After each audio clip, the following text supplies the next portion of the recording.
وأحسن منك لم تر قط عيني وأجمل منك لم تلد النساء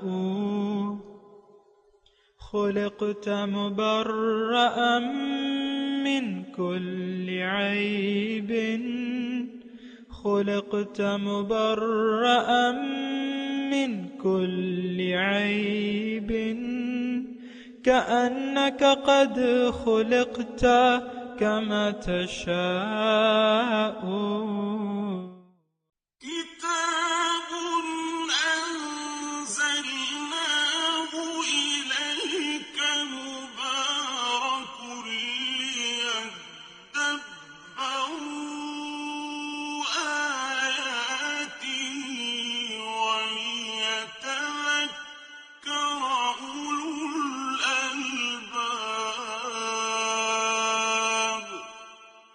یہ کتاب برکت والی ہے جسے ہم نے آپ کی طرف نازل فرمایا ہے تاکہ دانش مند لوگ اس کی آیتوں میں غور و فکر کریں اور نصیحت حاصل کریں. اللہم صلی علی سیدنا محمد وعلی آل سیدنا محمد بعدد کل ذرۃ مئۃ الف الف مرۃ. سامعین اور ناظرین کرام، السلام علیکم ورحمۃ اللہ وبرکاتہ. سامعین کرام، سورہ الفرقان آیت نمبر 67. الموضوع: کیا ہم لوگ خفی شرک میں مبتلا ہیں؟ اس کے ساتھ سامعین کرام آج کے سبق کا آغاز کرتے ہیں. سب سے پہلے گزشتہ سبق کا آموختہ ہوگا. وعباد الرحمن الذين يمشون على الأرض هونا وإذا خاطبهم الجاهلون قالوا سلاما. اور خدائے رحمان کے مقبول بندے وہ ہیں جو زمین پر آہستگی سے چلتے ہیں، اور جب ان سے جاہل اکھڑ لوگ ناپسندیدہ بات کرتے ہیں تو وہ سلام کہتے ہوئے الگ ہو جاتے ہیں. والذین یبیتون لربهم سجدا وقیاما. جو اپنے رب کے لیے سجدہ ریزی اور قیام نیاز میں راتیں بسر کرتے ہیں. والذین یقولون ربنا اصرف عنا عذاب جہنم ان عذابها كان غراما. اور یہ وہ لوگ ہیں جو ہمہ وقت حضور باری تعالی میں عرض گزار رہتے ہیں کہ اے ہمارے رب، تو ہم سے دوزخ کا عذاب ہٹا لے، بے شک اس کا عذاب بڑا مہلک اور دائمی ہے. انها ساءت مستقرا ومقاما.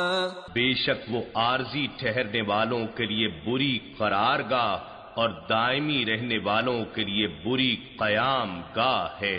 سامعین کرام، سورہ الفرقان آیت نمبر 67.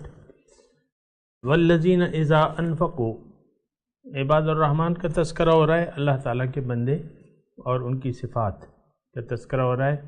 والذین اذا انفقوا، اور یہ وہ لوگ ہیں جب یہ خرچ کرتے ہیں، لم یسرفوا، اسراف نہیں کرتے، ولم یقتروا، اور نہ بخل سے کام لیتے ہیں، وکان بین ذالک قواما، اور اس کے درمیان قائم رہتے ہیں.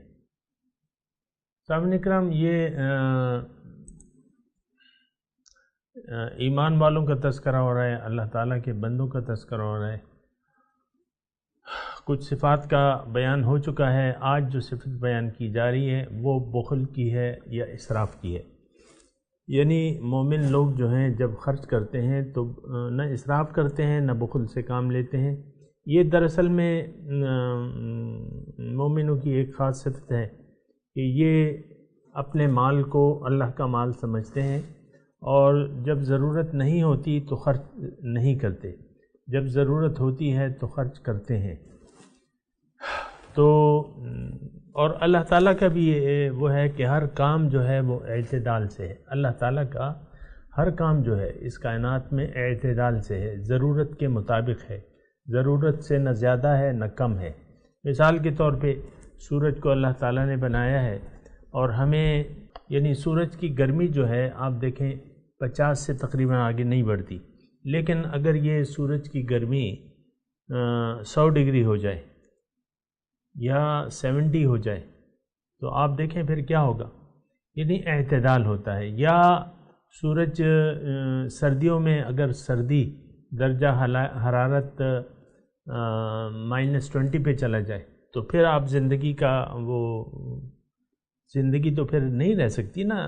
ہر کام اللہ تعالیٰ کا اعتدال سے ہے، یہاں بھی اعتدال کا تذکرہ ہو رہا ہے۔ تو مومنوں کی یہ صفت بیان کی ہے اللہ تعالیٰ نے کہ جب یہ خرچ کرتے ہیں تو نہ اسراف سے کام لیتے ہیں نہ بخل کرتے ہیں، اور ان دونوں کے مطابق ان دونوں کے درمیان اعتدال سے کام لیتے ہیں۔ والذین لا يدعون مع اللہ الہا آخر، اور یہ وہ لوگ ہیں جو نہیں پکارتے اللہ کے ساتھ دوسرے کسی معبود کو۔ ولا يقتلون النفس التي حرم اللہ الا بالحق، اور کسی نفس کو جو اللہ تعالیٰ نے اس کا جان کو محترم قرار دیا ہے اس کو قتل نہیں کرتے لیکن جائز طریقے سے۔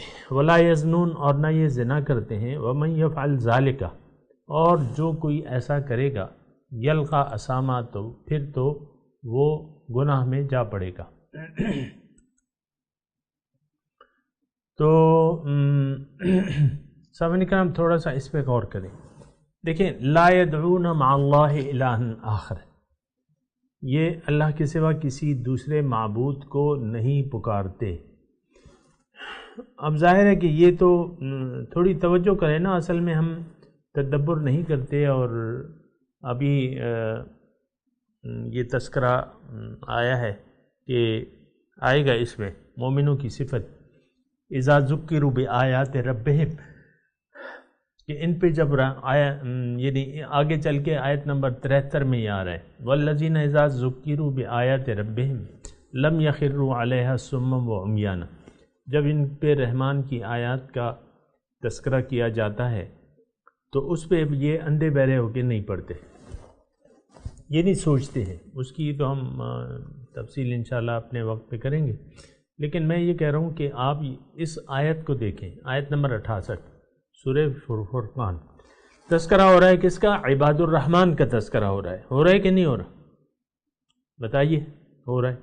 اب یہاں جہاں اور صفات بیان کی جا رہی ہیں تو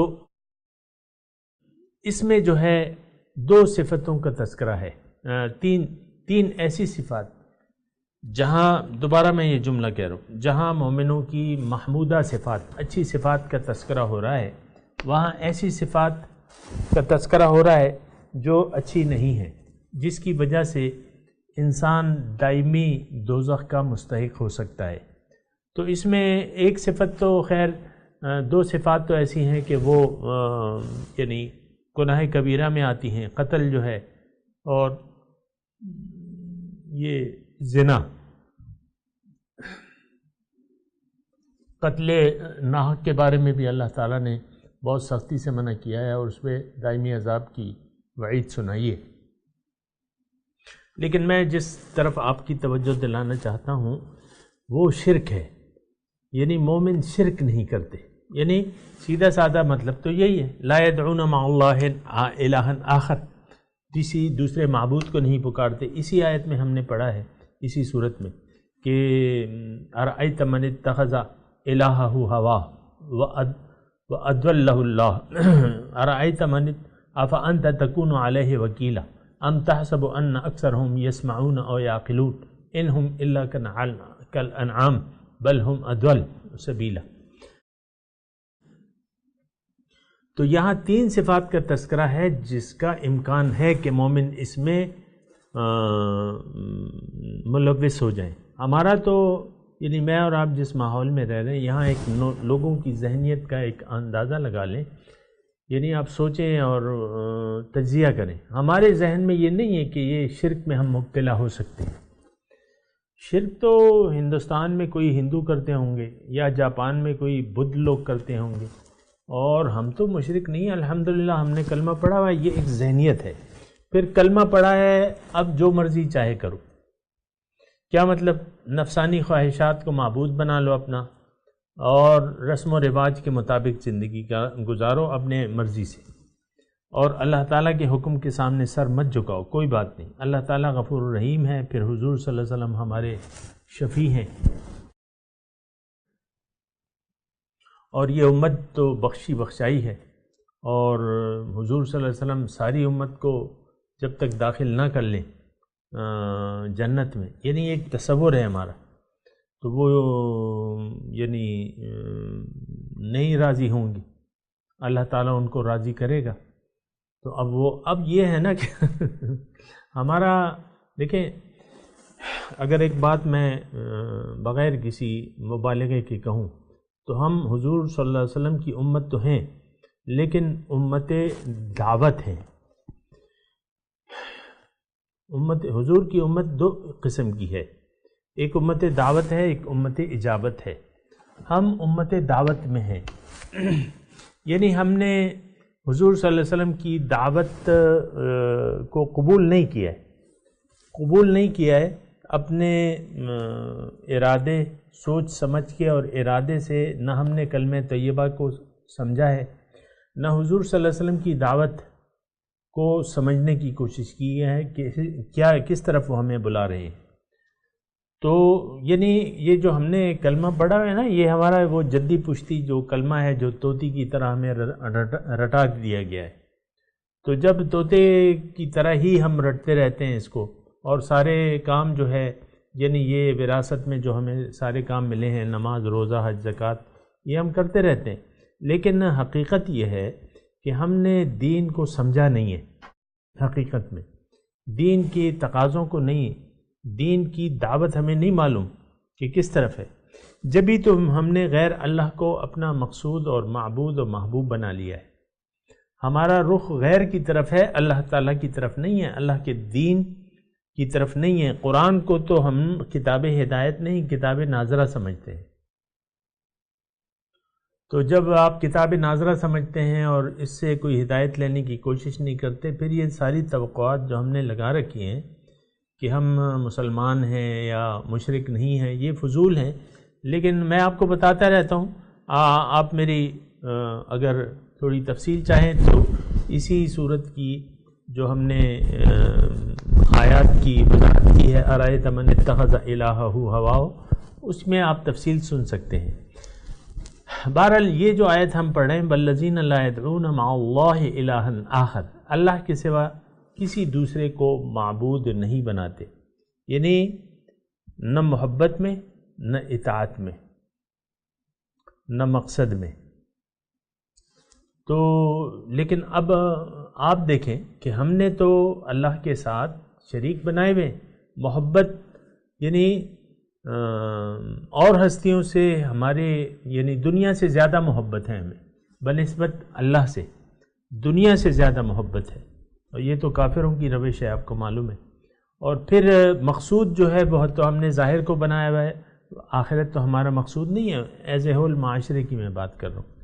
تو محبت پھر مقصود، یہ دونوں جو ہیں ہم نے سامعین کرام اللہ کو نہیں بنایا، تو پھر شرک کا اور کیا مطلب ہے، معبود کا اور کیا مطلب ہے؟ وَلَا يَقْتُلُونَ النَّفْسَ الَّتِي حَرَّمَ اللَّهُ إِلَّا بِالْحَقِّ، یہ کسی نفس کو قتل نہیں کرتے لیکن جائز طریقے سے۔ تو سامعین کرام اس کا یعنی اس کا مفہوم بھی بالکل واضح ہے کہ ایک آدمی، دیکھیں ایک بات یاد رکھیں، روئے زمین پر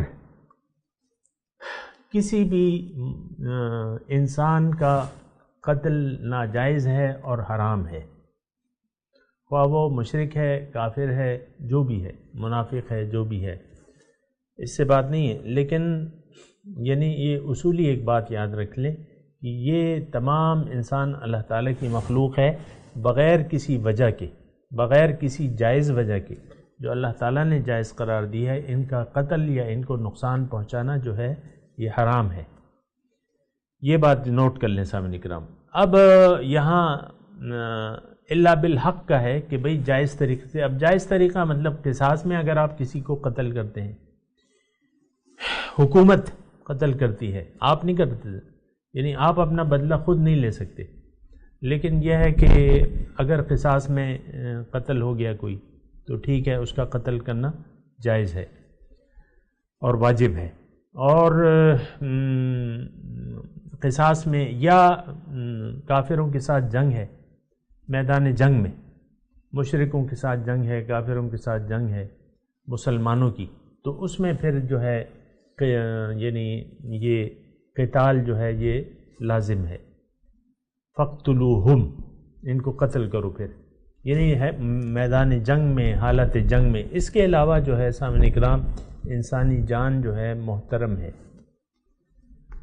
اور پھر میدان جنگ میں بھی پھر اس کے مطلب اپنے اصول ہیں کہ کسی آپ بچے کو نہیں، کسی بوڑھے کو نہیں، کسی عورت کو نہیں، کسی بیمار کو نہیں، اسی طرح کسی اپاہج کو نہیں. تو وہ اس کے اپنے مطلب دائرہ کار بالکل واضح ہے. بہرحال یہ نوٹ کر لیں. اچھا ولا یزنون، اور نہ زنا کرتے ہیں.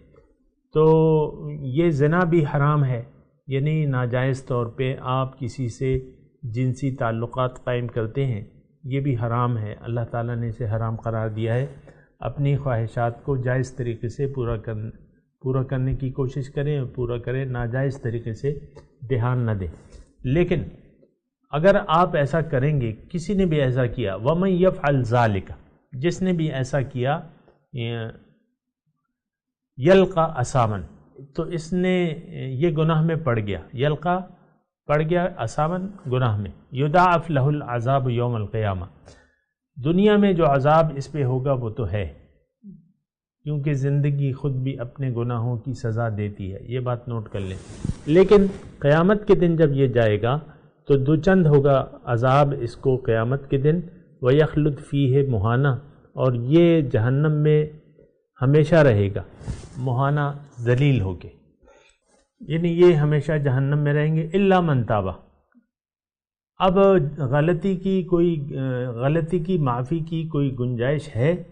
سوال یہ پیدا ہوتا ہے کہ انسان سے جب غلطی ہوتی ہے، یعنی یہ شرک میں پڑ جاتا ہے. مثال کے طور پہ شرک خفی ہم اسے کہیں گے، شرک جلی تو نہیں کرتا لیکن شرک خفی، یعنی اللہ کے سوا اس نے کسی اور کو مقصود بنا لیا. مثال کے طور پہ کسی اور سے محبت شروع کر دی اور کسی اور کی اطاعت شروع کر دی. تو پھر یہ ہے کہ اس کو جب بھی احساس ہو جائے اپنی زندگی میں وقت نزاع سے پہلے، کسی وقت بھی اس کو اگر احساس ہو جائے اور یہ اپنی اصلاح کرنا چاہے، توبہ کرنا چاہے، تو کیا گنجائش ہے اس کی کہ یہ اللہ تعالیٰ سے معافی مانگے اور اللہ تعالیٰ اس کے گناہ جو ہے بخش دے.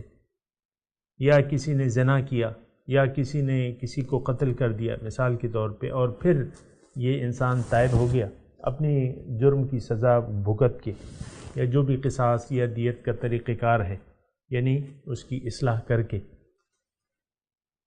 تو اگر یہ اللہ تعالیٰ کے پاس دوبارہ رجوع کرنا چاہے تو کیا اس کی کوئی گنجائش ہے؟ تو یہاں آیات میں بیان ہو رہا ہے کہ ہاں ہے. الا من تابہ، مگر جو توبہ طائب ہو گیا، وآمن، اور ایمان لے آیا. پہلے لفظی ترجمہ سن لیں. وعمل صالحا، اور نیک عمل کیا. فاولئک یبدل اللہ سیئاتہم حسنات، پس یہ وہ لوگ ہیں جن کی برائیاں اللہ تعالیٰ نیکیوں میں بدل دے گا. وکان اللہ غفور الرحیم، اور بے شک اللہ تعالیٰ غفور الرحیم ہے، بخشنے والا مہربان ہے. اب سامعین کرام اس میں یعنی ایک بہت خوش یعنی روح افزا پیغام ہے اس آیت میں. یعنی ایک آدمی 60 سال مثال کے طور پہ لے لیں، 60 سال گناہ آلود زندگی گزارتا رہا، اللہ تعالیٰ کو بھول کے اس نے زندگی گزاری اور ہر قسم کے گناہ کیے مثال کے طور پہ. لیکن 61ویں سال اس نے کسی سچے شخص سے کسی حق بات کو سن لیا، اور اس نے سوچا کہ بھئی یہ زندگی تو میں غلط گزار رہا تھا اور 60 سال تک میں غلط راستے پر تھا، جو بھی میں نے گناہ کیے وہ کیے، لیکن اب میں اللہ تعالیٰ کی طرف رجوع کرتا ہوں. یہاں ایک توجہ کے قابل ایک لفظ ہے، الا من تابا، جو پلٹ آیا۔ اب یعنی افسوس ہے کہ ہر بات کی وضاحت کرنی پڑتی ہے، کیونکہ نئے سننے والے بھی ہیں، پرانے بھی ہیں۔ تو تابا، ایک تو ہم کہتے ہیں توبہ، تو وہ تو یعنی ٹھیک ہے، وہ اس کا حصہ ہے، لیکن اصل تابہ جو ہے وہ پلٹ آنا ہے، واپس پلٹ آنا ہے۔ توبہ کر کے واپس پلٹ آیا۔ دیکھیں، ایک تو یہ ہماری توبہ ہوتی ہے نا، ہم سارا دن گناہ کرتے رہتے ہیں اور رات کو پھر توبہ مانگ لیتے ہیں، یا اللہ تعالیٰ توبہ توبہ توبہ۔ یہ توبہ نہیں ہوتی۔ اصل توبہ یہ ہے کہ آپ پلٹ آئیں، کسی کام سے رجوع کر لیں کہ آئندہ میں یہ کام نہیں کروں گا، یہ کام میں نے غلط کیا، اللہ تعالیٰ سے میں اس کی معافی مانگتا ہوں، اور جو صحیح منزل ہے میری وہ تو اللہ تعالیٰ ہے، وہ تو رب کی رضا حاصل کرنا ہے۔ اب میں رب کی رضا کے راستے پر چلوں گا باقی زندگی۔ تو الا من تابہ، یہ پلٹ آیا، یعنی اپنے تمام گزشتہ طرز عمل پہ یہ پشیمان ہو گیا، اور پھر اس نے ایک نئے سرے سے ایک نئی اور صحیح سمت میں، صحیح راستے پر زندگی گزارنے کا عہد کر لیا، کہ اللہ کو مقصود بنا کے آپ نے صراط مستقیم پہ چلنے کا عہد کر لیا۔ یہ ہوتا ہے اصل میں توبہ، یعنی آپ غلط راستے پر ہیں۔ اکثر یہی ہوتا ہے نا کہ ہمیں تو اپنی منزل بھی نہیں معلوم، ایک بات یہ ہے۔ پھر ہر گمراہ شخص اپنے آپ کو صحیح سمجھتا ہے، یہ بات بھی اہم ہے سامعین کرام۔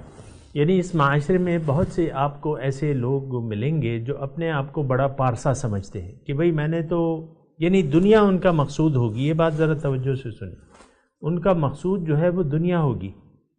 اچھا، اس کے بعد وہ کچھ اچھے کام کرتے ہوں گے، مثال کے طور پہ کسی یتیم کے سر پہ ہاتھ پھیر دیا، اس کی مدد کی، بیواؤں کی مدد کی، بیوہ کو، ایک بے گھر بیوہ کو کسی نے گھر خرید کے دے دیا کہ تم اس میں رہو، یہ گھر تمہارے نام پہ میں نے ٹرانسفر کر دیا، مثال کے طور پہ۔ یا ایک مسجد بنا دی بہت اچھی بڑی، اور کسی کا دل نہیں دکھاتا یہ۔ تو عام طور پہ ایک طبقہ ہم لوگوں میں سے ایسا ہے کہ منزل کا تعین نہ کرو، لیکن سفر کرتے رہو، زندگی کی راہیں طے کرتے رہو، اور اس میں کچھ اچھے کام کر جاؤ، اور وہ کام تمہارے کام آئیں گے۔ اور بہت سے ایسے واقعات سے بنا سوچے سمجھے ہم یعنی غلط تاثرات لے لیتے ہیں۔ مثال کے طور پہ حدیث میں ہے کہ ایک بنی اسرائیل کی ایک عورت تھی، تو اس نے کسی کتے کو، کسی پیاسے کتے کو پانی پلا دیا، اس کی بخشش ہو گئی، یا کچھ اور مطلب ایسے چھوٹے چھوٹے کام یا جو بھی ہے، تو اس کی بنا اس سے ہم تاثر لے لیتے ہیں کہ بھئی اس کے مقابلے میں تو ہم نے بڑے اچھے اچھے کام کیے۔ بہت سے پیاسوں کو ہم نے اپنے گھر کے باہر، دکان کے باہر ایک واٹر کولر لگا دیا ہے، سب پیاسے اس سے پانی پیتے ہیں۔ اور میں نے خود دیکھا ہے پنڈی میں ایک جگہ ہم جا رہے تھے، تو ایک پمپ تھا، اس کے سامنے ایک بنگلہ تھا، اس کے سامنے ایک آدمی نے کار خیر کی تھی، پانی کی سبیلیں لگائی تھی، سادہ پانی بھی تھا، ٹھنڈا، گرمیوں میں ٹھنڈا پانی، اور پھر گرمیوں میں وہ شربت بھی دیتا تھا، لوگ جگ بھر بھر کے لے جاتے تھے، اب بھی لے جاتے ہوں گے مجھے تو نہیں معلوم، لیکن میں اپنے آنکھوں دیکھا حال بیان کر رہا ہوں۔ یعنی کمائی ہو رہی ہے، آپ اس میں سے کچھ حصہ کار خیر کے لیے نکال لیتے ہیں، لیکن مقصود، محبوب و مطلوب آپ کا دنیا ہوتا ہے۔ یعنی یہ ایک ایسا پوائنٹ آف ویو ہے جس پہ ہم لوگ سمجھتے نہیں ہیں۔ تو بہرحال یہ چیزیں جو ہیں ہمارے ذہن میں ہوتی ہیں کہ بھئی ہم تو اچھا کام کر رہے ہیں۔ اس پہ تھوڑی سی اور بات کریں گے، لیکن اس وقت سامعین کرام وقت تقریباً پورا ہو رہا ہے، تو یہ پڑھ لیتے ہیں جو کچھ ہم نے سبق پڑھا ہے، اس کی دہرائی کر لیتے ہیں۔ پہلے تلاوت کرتے ہیں، اعوذ باللہ من الشیطان الرجیم، بسم اللہ الرحمن الرحیم۔ والذین اذا انفقوا، یہ اللہ کے بندے وہ لوگ ہیں جب خرچ کرتے ہیں، لم یسرفوا، تو اسراف نہیں کرتے، ولم یقتروا، اور نہ بخل سے کام لیتے ہیں، وَكَانَ بَيْنَ ذَلِكَ قَوَامًا، اور ان کا رویہ ان دونوں رویوں کے مابین ہوتا ہے، یعنی ضرورت کے مطابق خرچ کرتے ہیں، اور جب ضرورت پڑے تو خرچ کرتے ہیں، لیکن جب خرچ کرتے ہیں تو اسراف نہیں کرتے۔ تو چلیں، ہم تو تلاوت کر رہے تھے، چلیں اب تلاوت کریں۔ وَالَّذِينَ لَا يَدْعُونَ مَعَ اللَّهِ إِلَٰهًا آخَرَ وَلَا يَقْتُلُونَ النَّفْسَ الَّتِي حَرَّمَ اللَّهُ إِلَّا بِالْحَقِّ وَلَا يَزْنُونَ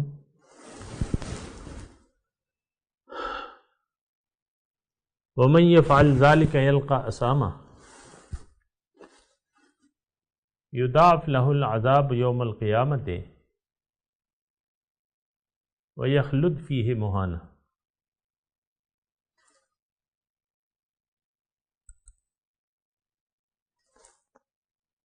سامعین اکرام، اب ترجمہ سنا دیں۔ والذین اذا انفقوا،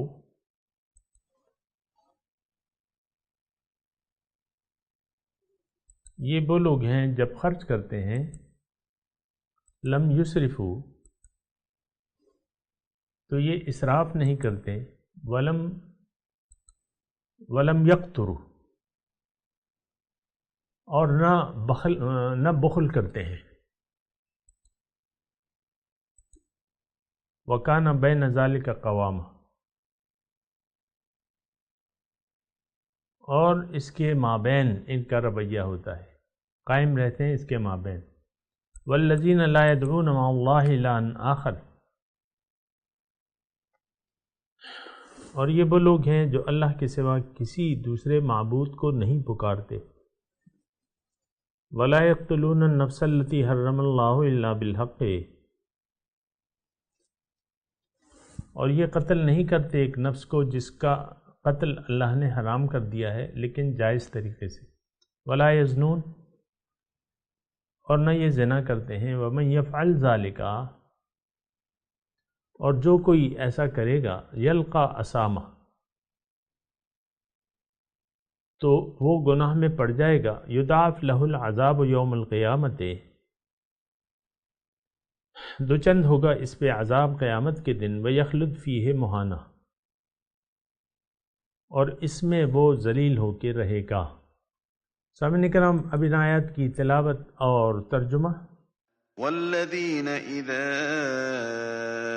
انفقوا لم يسرفوا ولم يقتروا وكان بين ذلك قواما. And those who, when they spend, are neither wasteful nor stingy, but choose a middle course between that. والذين لا يدعون مع الله إلها آخر ولا يقتلون النفس التي حرم الله إلا بالحق ولا يزنون ومن يفعل ذلك يلقى أثاما. And those who do not implore besides God any other God, and do not kill the soul which God has made sacred except in the pursuit of justice, and do not commit adultery, whoever does that will face penalties. يضاعف له العذاب يوم القيامة ويخلد فيه مهانا. The punishment will be doubled for him on the day of resurrection, and he will dwell therein in humiliation forever. سامعین اکرام، اس کے ساتھ ہی آج کے درس کا وقت اختتام کو پہنچا۔ اگلے درس میں انشاءاللہ ملاقات ہوگی۔ وآخر دعوانا ان الحمد للہ رب العالمین، والسلام علیکم ورحمۃ اللہ وبرکاتہ۔